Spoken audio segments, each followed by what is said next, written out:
Sir अब जरा आते हैं डिजिटल इकोसिस्टम पर, क्योंकि आपके कंधों पर यह भार है कि इस वक्त जब लोग घरों में हैं, डिजिटल प्लेटफॉर्म्स का जबरदस्त इस्तेमाल हो रहा है। इसको बूस्ट अप करने के लिए या ये क्रम्बल ना करे, ये ढहे नहीं, आपने कौन कौन से ठोस कदम उठाए हैं, इस बारे में जानकारी दीजिए। देखिए, कुछ तो हमने आपको पहले बताया, जियो फेंसिंग की बात, आरोग्य सेतु की बात, फिर आपके Aarogya Setu IVRS non smartphone के विषय में, फिर आपको मैंने बताया पोस्टल ने जो हमारी क्रांति की है, और आज हम सारे ये सभी कोरोना वॉरियर्स हैं, इनकी हम बहुत ही प्रशंसा करना चाहते हैं। अब देखिए, आपने बहुत सही कहा कि घर से काम, वर्क फ्रॉम होम को स्थायी करना चाहिए। तो मैंने अपने विभाग को निर्देश दिया है कि अभी जो इसको हमने टेम्पररी मेजर में सारे नियमों को मैंने 30 जुलाई तक शिथिल कर दिया है। तो अब भारत के लिए एक ऐसा इकोसिस्टम बनाओ कि वर्क फ्रॉम होम को हम स्थायी रूप से इंस्टीट्यूशनलाइज कर सकें और भारत दुनिया में एक नए मानक स्थापित कर सके।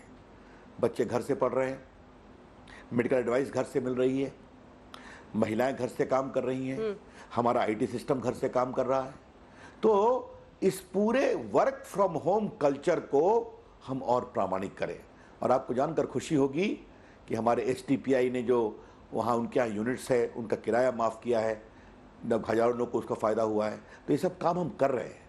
एक बात और, वीडियो कॉन्फ्रेंसिंग फ्रॉम होम, ये एक बहुत बड़ी चुनौती थी। लोग वीडियो से बात करते हैं, परिवार से बात करते हैं। एक दिन मुझे बहुत खुशी हुई कि हमारे परिवार के लोग, कुछ को आप जानती भी हैं, दुनिया भर से कहे कि हम लोग बात करेंगे। 1 घंटा बातचीत हुई, मुझे बहुत संतोष लगा, अच्छा भी लगा। हम लोगों ने कुशल क्षेम पूछा, आगे और बढ़ने वाला है। तो हमने अपने विभाग को कहा कि भारत के स्टार्टअप उद्यमी एक अच्छा प्रोडक्ट भारत का बनाएं कि वर्क, ये जो पूरा वीडियो कॉन्फ्रेंसिंग है, उसको बहुत ही एक प्रकार से मदद और सहूलियत मिले। आपको जानकर खुशी होगी अंजना, हमने एक हैकाथॉन कराया, 3000 लोगों ने इसमें रिस्पांस दिया है। स्टार्टअप हैं, कंपनियां हैं, और उसमें हम 20 लाख का पहले उनको देंगे अनुग्रह राशि प्रोत्साहन के लिए, फिर सरकार का करोड़ रुपए का उनको काम देंगे। तो ये सब काम हम कर रहे हैं।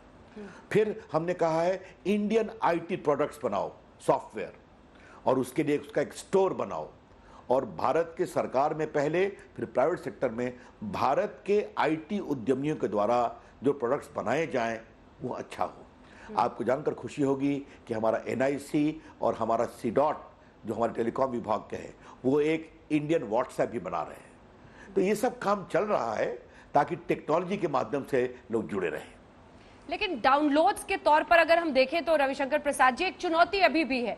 क्या हम इंडिजिनस, यानी भारत के अंदर, आपने स्टार्टअप्स का जिक्र किया, आपने हैकाथॉन कराया, उसके बारे में जानकारी दी, हम देख रहे हैं कि कई सारे ऐसे एप्लीकेशंस हैं, डेटा भी है जो ये बताता है कि भारत में जूम और टिकटॉक जैसे एप्स की डाउनलोडिंग इस 1-2 महीने में सबसे ज्यादा हुई है। MHA की भी गाइडलाइंस है कि जूम रिलायबल नहीं है, आप वहां पर अपने कॉन्फ्रेंसेस, अपनी मीटिंग्स मत कीजिए। इसके पीछे की वजह, और क्या इसकी कोई काट की पहल आप नहीं कर सकते, हम नहीं कर सकते? देखिए, जूम के माध्यम से वीडियो कॉन्फ्रेंसिंग होती है ना, तो मैंने उसका जवाब को बताया ना कि हम लोगों ने क्या इमीडिएट एक्शन लिया है और कितने लोग, 3000 लोगों ने आवेदन दिया है। जल्दी इसका रास्ता हम निकालेंगे। बाकी हमारे भारत की भी कई कंपनियां, मैं किसी का नाम लेना मेरे लिए उचित नहीं होगा, उसका भी प्रयोग हो रहा है।